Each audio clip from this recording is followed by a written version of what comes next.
मैं आपको अशोक पाटनी जी का एक एग्जाम्पल देता हूं। अशोक पाटनी जी, यू नो, कितने लोग जानते हैं अशोक पाटनी जी? हाँ, जानते तो सब हैं। और कोई को किसी को जानते हो? मैं आपको फेमस होने के भी तरीके बताऊंगा। आपकी दुकान कैसे फेमस होती है, आपका नाम कैसे फेमस होता है, आप कैसे दुनिया में जल्दी से विख्यात होते हैं। अशोक पाटनी जी आपके जैसे छोटे से गांव के हैं। हो सकता है उनका गांव जिससे आए थे वे अभी तो किशनगढ़ में, लेकिन बहुत छोटे से स्थान से वे निकल के आए थे। उनसे मैं जब किशनगढ़ में मिला तब उनके जैसी विनम्रता शायद ही बड़े से बड़े लोगों में देखने मिले। बिल्कुल आपको लगता है यदि यहीं का कोई सेठ साहूकार होगा तो मुनिराज आएंगे, तो जब तक वह नहीं आएगा, जब तक कि कोई उसे बुलाएगा नहीं, जब तक उसको नाम नहीं लिया जाएगा तो मुनिराज के दर्शन नहीं करने आएगा।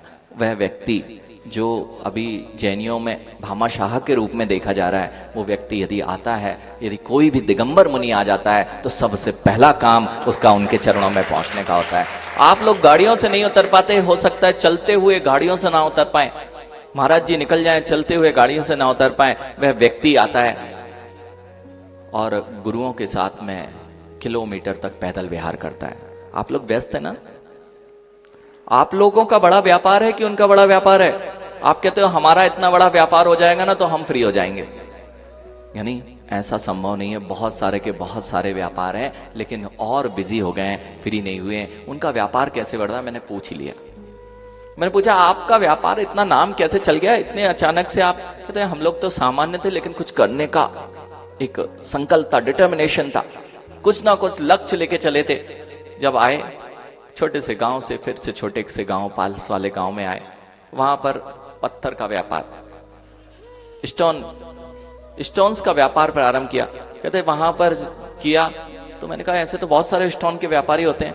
महाराज जी कुछ नहीं, हमने कभी अपने व्यापार में झूठ का सहारा नहीं लिया, हमने कभी अपने व्यापार में झूठ का सहारा नहीं लिया। जो भी गलत माल था उसको गलत कह के बेचा, और जो सही माल था उसको सही करके बेचा।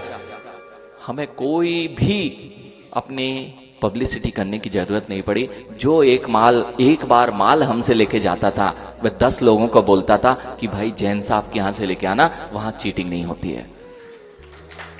और ऐसे करते करते पुण्य बढ़ता गया, रेपुटेशन बढ़ती गई। और आप लोग क्या कहते हो? महाराज जी मायाचारी नहीं करेंगे तो व्यापार कैसे चलेगा?